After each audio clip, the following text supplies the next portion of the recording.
उत्तर प्रदेश के एक छोटे से कस्बे किशनपुर में बदल चुका है। बारिश की बूंदें रुकने का नाम नहीं ले रही। बिजली की कड़कड़ाहट और तेज हवाओं से ऐसा लगता है जैसे आसमान भी किसी गम में रो रहा है। झोपड़पट्टी के किनारे एक टूटी फूटी झोपड़ी में किशन, उसकी पत्नी राधा और 7 साल की बेटी काजल रहते थे। अरे राधा, इस बार की बारिश तो कुछ ज्यादा ही बेरहम निकली। देखो ना, फिर से छत टपकने लगी है। अब खाट भीग गई तो हम कहाँ सोएंगे। हाँ जी। काजल भी बार बार खांस रही है। एक और छत से पानी टपक रहा है, दूसरी ओर खिड़कियां टूटी हैं, हवा सीधी अंदर आ रही है। कुछ कीजिए ना। ठीक है, मैं सुबह साहब के बंगले पर जाकर मदद मांगूंगा। अगर वो कुछ उधार दे दे तो छत की मरम्मत करवा लूंगा। अगले दिन सुबह किशन अपने पुराने मालिक रणवीर प्रताप चौधरी के बंगले पर पहुंचता है। मालिक बरामदे में कुर्सी पर बैठा चाय पी रहा था और नौकर को डांट रहा था। नमस्ते मालिक, एक बात कहनी थी। अब क्या चाहिए किशन? मालिक, पिछले 3 दिन से झोपड़ी में पानी भर रहा है। काजल को बुखार भी चढ़ गया है। छत और खिड़कियां टूट चुकी हैं। अगर कुछ पैसे उधार मिल जाए तो मैं मरम्मत करवा लूंगा। मेहनत से चुका दूंगा मालिक। उधार तू क्या चांदी का चम्मच लेकर पैदा हुआ है? पहले ही ज्यादा एहसान कर दिए तुझ पर। और सुन, अब तू काम पे मत आना। तुझ जैसे लोग बरसात के कीड़े हैं, जितने कम हो उतना अच्छा। किशन की आंखों में आंसू आ जाते हैं, लेकिन रणवीर प्रताप अंदर चला जाता है। मालिक, कम से कम नौकरी तो मत छीनिए। किशन की पुकारें बारिश की आवाज में डूब जाती हैं। किशन बिना काम के दिन भर शहर में इधर उधर भटकता है, लेकिन कहीं कोई काम नहीं मिलता। शाम तक वह वापस झोपड़ी लौटता है तो देखता है कि अंदर तक पानी भर चुका है। काजल तेज बुखार में कांप रही थी। आप कहाँ रह गए थे? देखो, काजल की हालत देखो। आप क्या करें? हाँ राधा, काजल को बुखार तो बहुत ज़्यादा है। मुझे मालिक ने काम से निकाल दिया और मेरी कोई मदद भी नहीं की। काम की तलाश में इधर उधर भटक रहा था, इसलिए आने में देर हो गया। जी, आप अपनी बहन सरिता से कुछ पैसे उधार क्यों नहीं मांग लेते? वो आपकी बहन है, आपकी जरूर मदद करेगी। फिर पैसे आने पर हम लोग लौटा देंगे। तुम ठीक कहती हो राधा। मैं अभी सरिता के घर जाता हूँ और कुछ पैसे उधार लेकर काजल के लिए दवा लेकर आता हूँ। तब तक तुम काजल का ख्याल रखना। किशन की एक बहन थी, सरिता। शहर में रहती थी और बहुत अमीर थी। बारिश में भीगते हुए, कांपते बदन और सूजी हुई आंखों के साथ किशन अपनी बहन सरिता के घर पहुंचा। सरिता, जरा दरवाजा खोलो। कौन है? मैं देखती हूँ।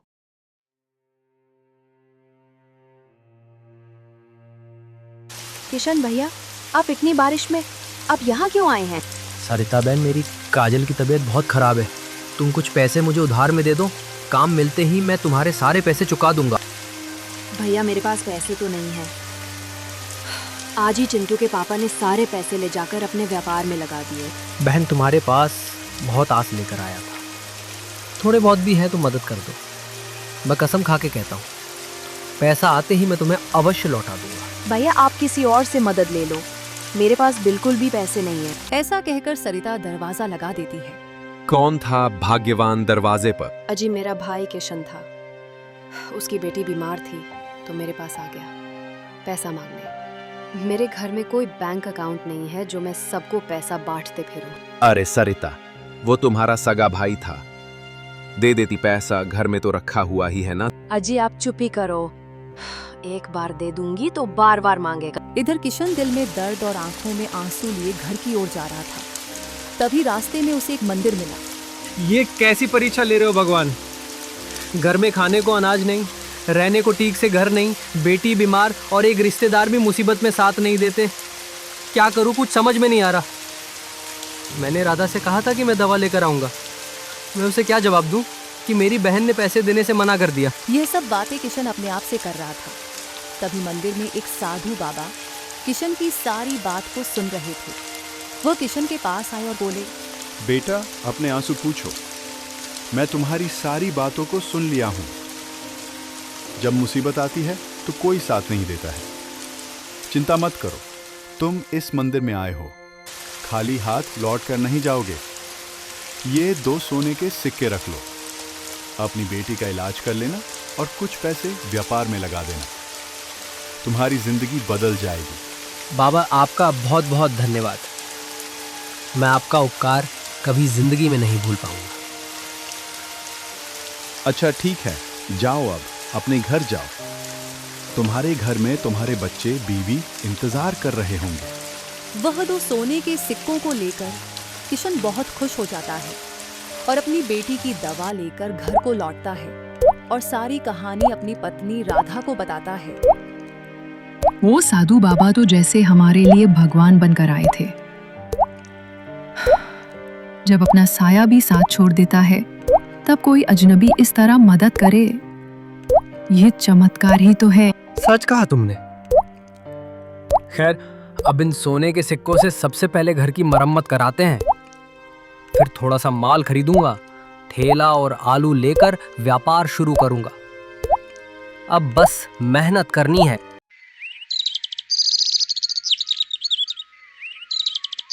किशन ने पहले अपने घर की मरम्मत करवाई, फिर बाजार से ठेला और आलू खरीदकर अपना छोटा सा व्यापार शुरू किया।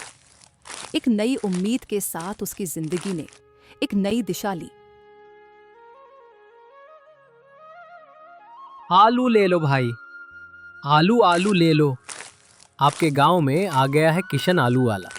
बड़े सस्ते में आलू बिक रहे हैं, मात्र 15 रुपए किलो आलू ले लो। गांव की हर गली में घूम घूम कर किशन आलू बेचने लगा, पर किशन के आलू किसी ने नहीं खरीदे, क्योंकि गांव के हर लोगों के पास थोड़ी बहुत खेत होते हैं, जिसमें वह लोग अपनी आलू की खेती किया करते थे।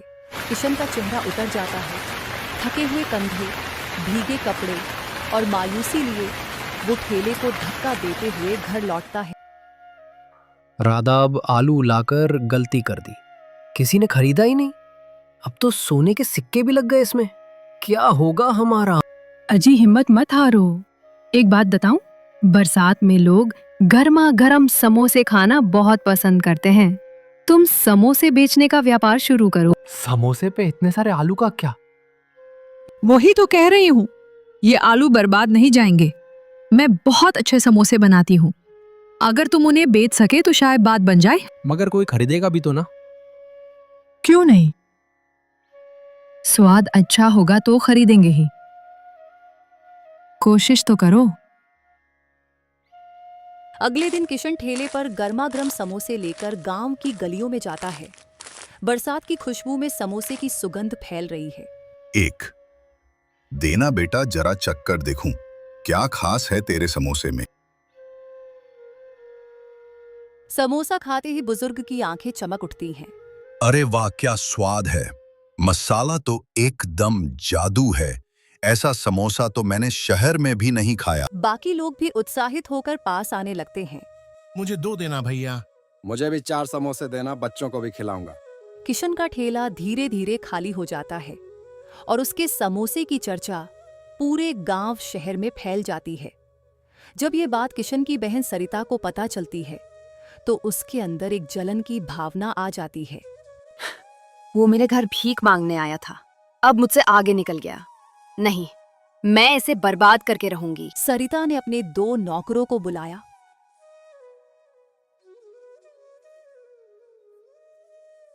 और उसके कानों में कुछ फुसफुस आया। अगली सुबह होते ही जब किशन समोसे लेकर गांव की तरफ जा रहा था, तभी रास्ते में उसे 2 गुंडे उसे रोक लेते हैं। देख किशन, आज के बाद तू इधर समोसे बेचने नहीं आएगा। पर क्यों नहीं आ सकता? बता तो दो। मेरी इधर अच्छी कमाई है, मैं इधर ही समोसे बेचने आऊंगा। हमसे जुबान लड़ाता है, बहस करता है। ये ले, अब तू देख। ऐसा कहकर सरिता के दोनों नौकरों ने किशन के समोसे के ठेले को गिरा देते हैं। जमीन पर सारे समोसे बिखर जाते हैं और किशन की आंखों में आंसू आ जाते हैं। बड़ी उदास मन से किशन अपने घर चला जाता है और घर जाकर किसी से कुछ नहीं कहता।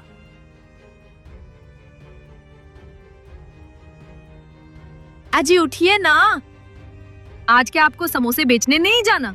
मैंने ठेले पर समोसे रख दिए हैं। राधा, आज मेरी तबीयत ठीक नहीं लग रही है। मैं आज समोसे बेचने नहीं जाऊंगा। ठीक है, तुम आराम करो किशन। मैं आज समोसा लेकर गांव में बेचने जा रही हूँ। तू गांव गांव घूमेगी? हाँ, क्यों नहीं? औरत हूं तो क्या हुआ? जब घर में जिम्मेदारी हो तो स्त्री पुरुष का फर्क नहीं देखा जाता। तुम अब आराम करोगे और मैं व्यापार संभालूंगी। समोसे ले लो, गरम गरम समोसे ले लो, चटपटी चटनी के साथ ले लो। एक बार खाओ, बार बार आओ, समोसे ले लो। ऐसे सुनते ही गांव के लोग अपने अपने घरों से समोसे खाने निकलते हैं और इस बार राधा को देखकर कई औरतें चकित हो जाती हैं। अरे राधा, तुम बेच रही हो समोसे? दीदी, अब किशन की जिम्मेदारी मैं उठाऊंगी। सुहाग वही है राधा के हाथ का। इस बार तो राधा के सारे समोसे हाथों हाथ तुरंत बिक जाते हैं और उसकी बहुत ही अच्छी कमाई होती है। यह सब खड़े होकर सरिता दूर से ही देख रही थी। वह गुस्से से तमतमा कर घर जाती है और अपनी नौकरों पर चिल्लाते हुए बोलती है। दोनों भागते हुए सरिता के पास पहुंचते हैं। जी मालकिन, बताइए। अरे तुम दोनों महामूर्ख हो क्या? मैं तुम लोगों को किशन और राधा का व्यापार चौपट करने के लिए 12,000 रुपए दिया था। अभी तक काम क्यों नहीं हुआ? मालकिन, अपने जैसा कहा, हम लोगों ने वैसा ही किया था। अब तुम लोगों को कुछ नया उपाय सोचना होगा जिससे राधा और किशन दोनों में से कोई भी समोसा बेच ना सके। मालकिन, आप चिंता मत कीजिए, वैसा ही होगा। मेहनत राधा और किशन की होगी और कमाई हमारी। अब वह दोनों सरिता के नौकर राधा के घर की निगरानी करने लगते हैं। राधा और किशन दोनों घर के बाहर बैठकर आपस में बातें कर रहे होते हैं। अब हमारी कमाई अच्छी होने लगी है, क्यों ना हम अपने बचे हुए पैसे से एक समोसे की दुकान खोलें? हाँ, तुम सही कह रही हो राधा। मैं कल ही जाकर दुकान का पता करता हूँ। वे दोनों आपस में बात कर ही रहे होते हैं, तभी गांव के मुखिया उनके पास आते हैं और कहते हैं, राधा, मैंने सुना है कि तुम समोसे बहुत ही अच्छे बनाती हो और साथ में तीखी चटपटी चटनी भी देती हो। कल मेरे बेटे का जन्मदिन है, मुझे 300 समोसे कल शाम तक चाहिए। राधा इतने बड़े ऑर्डर सुनकर मन ही मन बहुत खुश हो जाती है और तुरंत ही बोल पड़ती है। ठीक है मुखिया जी, कल तक आपको समोसे मिल जाएंगे। ये लो 500 रुपए, तब तक एडवांस में रख लो, बाकी के पैसे समोसे बनने के बाद दे दूंगा। राधा पैसे को खुशी खुशी रख लेती है और रात में ही समोसे बनाने की तैयारी में लग जाती है। कुछ देर बाद समोसे बनकर तैयार हो जाते हैं और सभी को अच्छे से ढककर वे लोग सोने चले जाते हैं। ये सब बाहर खिड़की से खड़े होकर सरिता का नौकर सब कुछ देख रहा होता है। चलो भाई, सब कोई सो गए हैं, अब चलकर समोसा गायब कर देते हैं। फिर कल किशन और राधा को अपनी बेइज्जती का रोना रोना होगा। फिर दोनों राधा के घर घुस जाते हैं और राधा के समोसे की बनी टोकरी लेकर अपने घर चले आते हैं।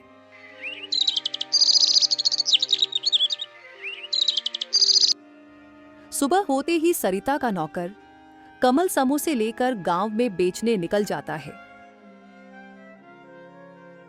अरे कमल, तू सरिता के घर काम छोड़ दिया क्या? अब समोसा बेचने लगा है? नहीं काकी, सरिता मालकिन के घर भी काम करता हूँ। ये मेरी ऊपरी कमाई के लिए मैं समोसा बेच रहा हूँ। आप काकी। अच्छा, चल ठीक है, मुझे भी 2 समोसे दे दे।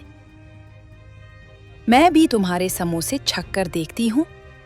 इधर राधा और किशन दोनों अपने समोसे की टोकरी ना देखकर बहुत परेशान हो रहे होते हैं। अजी, मैंने सब जगह ढूंढ लिया है, लगता है मेरे समोसे की टोकरी किसी ने चोरी करके ले गया है। अब क्या ही कर सकती हो राधा, चलो चलकर मुखिया जी को बता देते हैं। वो तो ठीक है, मगर आखिर में हमारे घर में घुसकर किसने समोसे चोरी किया होगा? बिना देखे किसी पर शक करना भी ठीक नहीं है।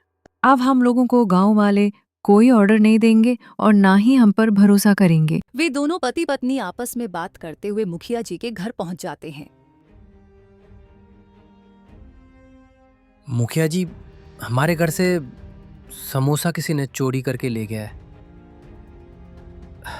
हमें माफ कर दीजिएगा, हम आपका ऑर्डर पूरा नहीं कर पाए। ये लीजिए आपके 500 रुपए। अरे किशन, तुमने तो समोसा बनाया था ना, तो तुम्हारे लागत तो लगी होगी और समोसे चोरी हो गए। इसमें तुम्हारी क्या गलती है? रख लो तुम वो 500 रुपए। आपका बहुत बहुत धन्यवाद मुखिया जी। मुझे लगा कि आप मुझ पर गुस्सा करोगे, पर आप तो बहुत ही नेक दिल इंसान निकले। जब वे दोनों मुखिया जी के घर से वापस लौट रहे थे तो रास्ते में देखते हैं कि सरिता का नौकर कमल समोसे बेच रहा था। राधा को थोड़ा शक हुआ। अजी देखिए ना कमल को, लगता है वो हमारे घर की ही समोसे की टोकरी है। अरे नहीं राधा, अब बाजार में हमारे जैसे टोकरी लाखों बिक रहे होंगे, तो इसका मतलब ये थोड़ी ना कि वो हमारा समोसा चुराया। रात का समय है। राधा उदास है, पर उसकी आंखों में एक दृढ़ता है। किशन पास बैठा है। दोनों ने दिन भर कुछ नहीं खाया। हर बार मेहनत करते हैं, लेकिन कोई ना कोई आकर सब कुछ छीन लेता है। कब तक सहेंगे राधा? अब और नहीं किशन, मैं चुप रहकर कमजोर नहीं बनना चाहती। अब की बात जो समोसे चोरी करेगा वो हाथों हाथ पकड़ा जाएगा। हाथों हाथ? तू क्या सोच रही है राधा? आज रात मैं फिर समोसे बनाऊंगी, लेकिन इस बार समोसे के आटे में हल्का सा लाल रंग मिलाऊंगी। जो भी समोसे खाएगा उसके हाथ मुंह में रंग लग जाएगा। वाह राधा, अब तू ना सिर्फ स्वादिष्ट समोसे बनाती है, बल्कि दिमाग भी बड़े व्यापारियों वाला लगाती है। चल मैं साथ देता हूँ। राधा आटे में लाल रंग पाउडर, हल्दी और खाने योग्य रंग के मिश्रण से मिलाती है। देखो किशन, रंग ज्यादा नहीं डालूंगी ताकि समोसे की शक्ल सूरत पर फर्क ना पड़े, लेकिन जब कोई इन्हें छुएगा या खाएगा तो रंग उसके हाथों और होठों पर दिख जाएगा। समोसे बनते हैं। एक एक कर सुनहरे होकर टोकरी में सजा दिए जाते हैं। राधा और किशन उन्हें ढक कर रखते हैं और कमरे की बत्ती बुझाकर सोने चले जाते हैं। अरे ध्यान से घर में घुसना, कल भी समोसे चुराए थे, वालों कहीं देख ना ले। अरे तू चिंता मत कर, तू बाहर खड़ा होकर देख, मैं सारे समोसे लेकर आता हूं। मजा ही आ गया। मेहनत कोई और करता है और पैसा मैं कमाता हूं। कल मेरी अच्छी कमाई हो गई थी समोसे बेचकर। फिर देख, आज तो और भी अच्छी कमाई होगी। देखने में काफी सुंदर लग रहा है। ये सब तो ठीक है कमल भाई, मगर कुछ पैसे मुझे भी दे दिया करो, मैं भी तो तुम्हारे साथ ही रहता हूं ना।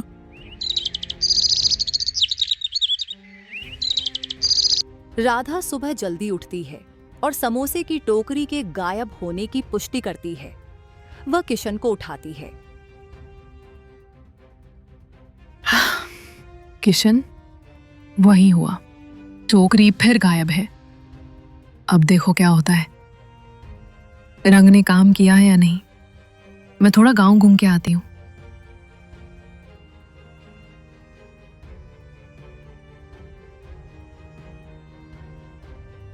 सोनू बेटा, ये समोसे कहाँ से लाए? ये तो पापा ने कमल अंकल से खरीदे हैं, बहुत टेस्टी हैं। देखो आंटी, हाथ भी लाल हो गए। राधा की आंखों में तेज चमक आ जाती है। बस अब शक यकीन में बदल गया। वही कमल सरिता दीदी का नौकर। राधा अपने पति किशन के पास जाती है और उसे सारी बात बताती है। चलो राधा, अब मुखिया जी को सारी बात बताते हैं। मुखिया जी हमें न्याय दिला सकते हैं। राधा और किशन दोनों मुखिया जी के पास पहुंचते हैं और सारी पंचायत बुलाते हैं। लोग जमा हैं। राधा, किशन, सरिता और कमल सब मौजूद हैं। कमल, एक सवाल है, तुम्हारे हाथ और मुंह लाल क्यों है? मुखिया जी मुझसे क्यों पूछ रहे हैं? वो समोसे में मसाला मिलाया था, इसीलिए शायद लाल हो गए होंगे। और मैंने राधा किशन के समोसे नहीं चुराए हैं। अजीब बात है कमल, मैंने तो अभी तुमसे पूछा ही नहीं कि तुम समोसे चुराए हो, फिर तुमने खुद ही नाम लिया। मुखिया जी, अगर इजाजत हो तो मैं कुछ कहना चाहती हूँ। हाँ बोलो राधा। मैंने समोसे के आटे में लाल रंग का पाउडर मिलाया था ताकि चोर का पता चल सके, और ये जो समोसे सोनू खा रहा था उन्हीं से उसके हाथ और मुंह रंगे थे। यही नहीं, वो समोसे कमल से खरीदे गए थे। श्यामू, जा कमल के घर से एक समोसा ले आ। श्यामू दौड़कर जाता है, समोसा लाकर मुखिया जी को देता है। समोसे में वो ही लाल रंग है। अब बोलो कमल, क्या तुमने राधा के समोसे चुराए? मुखिया जी, सच्चाई से भाग नहीं सकता। हाँ, मैंने समोसे चुराए, लेकिन मेरे पीछे असली वजह सरिता मैडम है। उन्हीं के कहने पर मैंने ये सब किया। मुझे माफ कर दीजिए। सरिता की आंखें नीचे झुक जाती हैं। पूरा गांव उसकी ओर देख रहा है। सरिता, क्या ये सच है? अपने भाई की मेहनत को तुमने जलन से मिटाने की कोशिश की? हाँ, मैंने बहुत बड़ी भूल की। जब किशन मदद मांगने आया था, मैंने उसे घर से लौटा दिया। फिर देखा कि उसका समोसे का व्यापार चल निकला, तो मुझे जलन हुई और मैंने कमल को भेजा चुपके से समोसे चुराने। दीदी, जब माँ नहीं रही थी आपने ही हमारा ध्यान रखा। क्या अब मैं इतना गिर गया हूँ कि आप मुझसे जलने लगी? नहीं भाई, मैं बहुत शर्मिंदा हूँ। बस कुछ वक्त के लिए लालच ने मेरी आंखें बंद कर दी। माफ कर दो मुझे। नहीं, तुम लोगों को माफी नहीं मिलेगी। तुम लोग की सजा ये है कि तुम लोग जल्द से जल्द गांव छोड़कर चले जाओ। नहीं मुखिया जी, ये सजा मेरी बहन को मत दीजिए। उसे अपनी गलती का एहसास हो गया है। अगली बार से वो ऐसा नहीं करेगी। ठीक है किशन, तुम्हारी जैसी अच्छा। भाई, मैंने तुम्हारे साथ इतना गलत किया, फिर भी तुम मुझे कोई सजा नहीं दिलवा रहे हो। मैं सबके सामने माफी मांगती हूँ और वादा करती हूँ कि अब गांव की हर मेहनती औरत की मदद। अब सरिता को अपनी गलती का पछतावा होने लगा और सरिता हर दिन अपने भाई किशन की समोसे बनाने में मदद करने। फिर लोग हंसी खुशी अपने जिंदगी जीने लगे। कभी किसी की मेहनत से जलन मत करो। मेहनत की रोटी हमेशा मीठी होती है और जो गलत रास्ता चुनता है वह देर सवेर पकड़ा ही जाता है।